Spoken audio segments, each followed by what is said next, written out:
Assalamualaikum warahmatullahi wabarakatuh. Kami dari kelompok 9 akan memaparkan materi yang berjudul Lembaga Pendidikan dan Agama.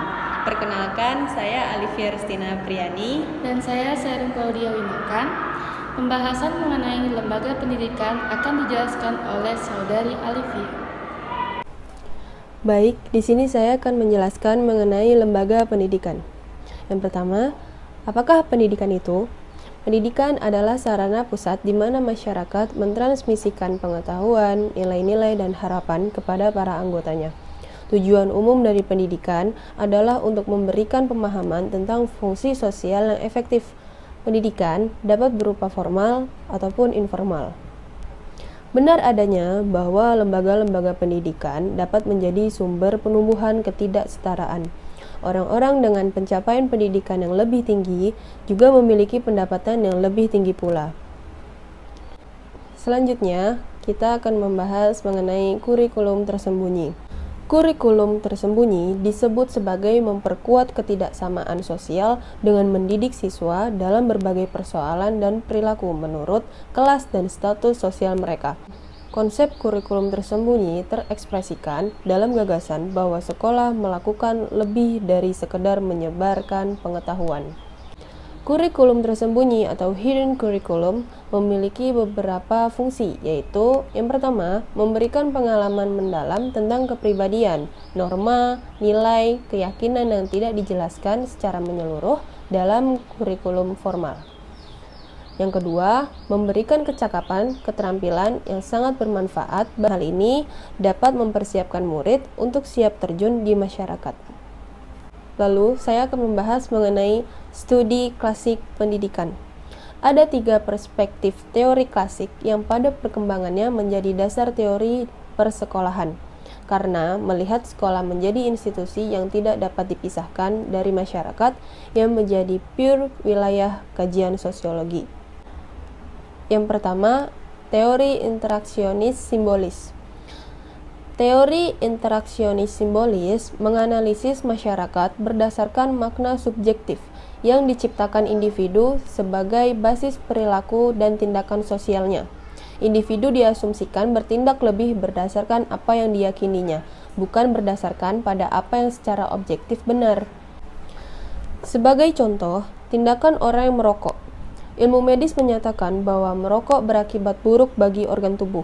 Namun, sekelompok anak muda memilih untuk merokok bukan karena mereka tidak tahu resiko merokok, tetapi karena mereka meyakini bahwa merokok itu meningkatkan image positif tentang dirinya, setidaknya di lingkungan pergaulannya. Lalu yang kedua, ada teori konflik yang dikembangkan oleh Max Weber.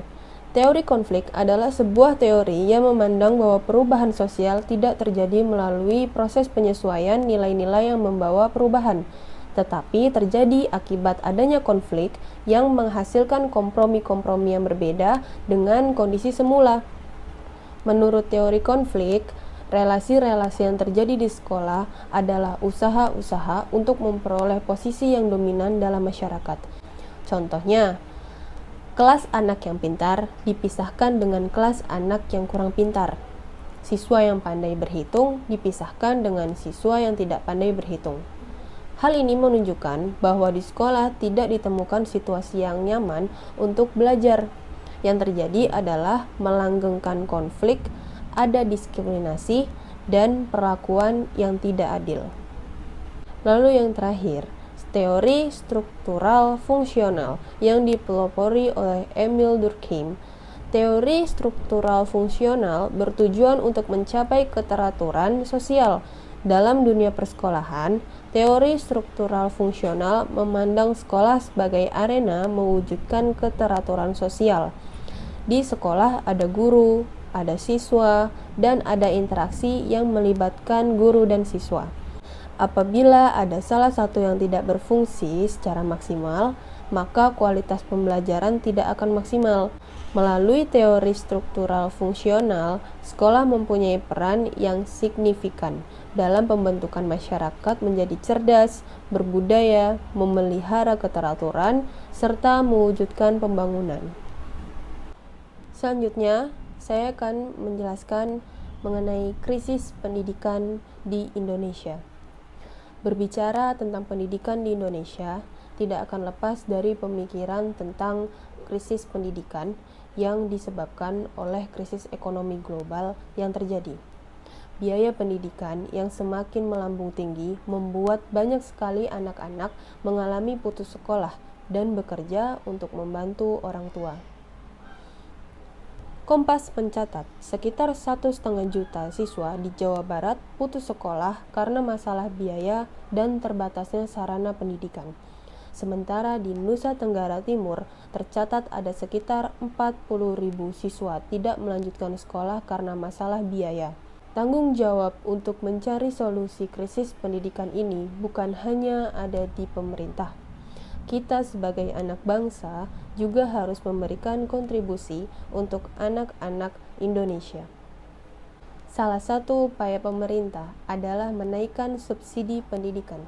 Dengan dinaikannya subsidi pemerintah, berharap semua anak Indonesia dapat bersekolah tanpa memikirkan biaya yang mahal lagi. Tetapi pada kenyataannya, subsidi tersebut tidak merata pembagiannya. Alhasil, masih banyak anak-anak di daerah pedalaman yang belum mampu bersekolah. Disinilah tugas kita sebagai anak bangsa sekaligus calon-calon guru untuk meningkatkan mutu pendidikan di Indonesia. Selanjutnya, mengenai menghubungkan mikro dan makro sosiologi. Masalah pendidikan secara makro yaitu berhubungan dengan kondisi masyarakat dan lingkungan yang secara luas mempengaruhi proses pembelajaran dalam pendidikan. Sedangkan masalah pada tataran mikro berhubungan masalah-masalah yang dihadapi oleh guru dalam melaksanakan pembelajaran di dalam kelas. Salah satu masalah yang terjadi yaitu mengenai kurikulum di Indonesia yang cenderung fokus pada kemampuan intelektual, membuat bakat atau soft skill siswa tidak berkembang, padahal sebenarnya bakat siswa bermacam-macam dan tidak bisa dipaksa harus berada di suatu bidang saja. Solusi mengenai masalah kurikulum ini yaitu yang pertama, mengubah paradigma dari pengajaran yang berbasis estetik, materialistik menjadi religius. Solusi ini menunjukkan akan berkurangnya kemerosotan moral, di mana tidak akan ada lagi siswa cerdas yang tidak bermoral. Lalu yang kedua, mengubah konsep awal paradigma kurikulum menjadi alur yang benar untuk mencapai suatu tujuan yang sebenarnya. Dan yang ketiga, melakukan pemerataan pendidikan melalui pemerataan sarana dan prasarana ke sekolah terpencil, sehingga tidak akan ada lagi siswa di daerah terpencil yang terbelakang pendidikannya. Lalu yang keempat, menjalankan kurikulum dengan sebaik mungkin. Dan yang terakhir, mengadakan studi kasus penelitian di setiap daerah Nusantara, agar dapat melahirkan pengalaman dan dokumentasi yang kuat dan efektif dalam pengembangan kurikulum. Selanjutnya, mengenai lembaga agama akan dijelaskan oleh Saudari Cerin Claudia Winokan. Pengertian lembaga agama. Pengertian lembaga agama adalah lembaga mengatur kehidupan manusia. Hal ini sebagaimana yang diungkapkan oleh para ahli. Salah satunya adalah tokoh sosiologi, yaitu Emil Durkheim, yang menyatakan bahwa agama adalah suatu sistem kepercayaan dan tingkah laku yang berhubungan dengan hal-hal yang dianggap sakral dan dilarang. Definisi lembaga agama ini tentu saja mempersatukan semua penganutnya menjadi satu komunitas moral berdasarkan nilai-nilai bersama. Agama sebagai suatu kepercayaan memuat ajaran dan petunjuk agar penganutnya selamat di dunia dan pada kehidupan selanjutnya. Macam-macam dan contoh lembaga agama. Yang pertama ada Islam, Majelis Ulama Indonesia atau yang disingkat dengan MUI. Yang kedua adalah Kristen, Persekutuan Gereja-Gereja Indonesia atau KWI. Yang ketiga, Katolik, Konferensi Wali Gereja Indonesia. Yang keempat, Hindu, Parisada Hindu Dharma Indonesia. Yang kelima, Buddha, Perwakilan Umat Buddha Indonesia. Yang keenam, Konghucu, Majelis Tinggi Agama Konghucu Indonesia atau yang disebut Matakin. Fungsi agama. Yang pertama, fungsi solidaritas sosial. Agama dapat menopang persatuan dan membentuk solidaritas di tengah masyarakat. Yang kedua, fungsi pengendalian sosial. Suatu pengendalian sosial dapat berjalan dengan baik apabila solidaritas sosial pada masyarakat sudah terbentuk sedemikian rupa, sehingga dapat menjadi sebuah benteng perilaku anomi dalam masyarakat tersebut. Yang ketiga, fungsi pegangan hidup. Agama dalam hal ini dapat menjadi pegangan hidup setiap individu yang sedang menghadapi masalah atau kesulitan dalam hidup. Disfungsi agama. Disfungsi agama adalah suatu kondisi bagaimana sebuah agama dapat mengakibatkan kerusakan dalam masyarakat. Disfungsi agama pada fungsi solidaritas sosial secara sederhana ditunjukkan dengan adanya konflik antara kelompok keagamaan di masyarakat. Konflik tersebut dapat menimbulkan perpecahan di tengah masyarakat. Disfungsi agama pada fungsi pengendalian sosial dapat dilihat dari lemahnya pengaruh pemuka agama maupun lembaga keagamaan dalam menjalankan fungsi pengendalian di masyarakat.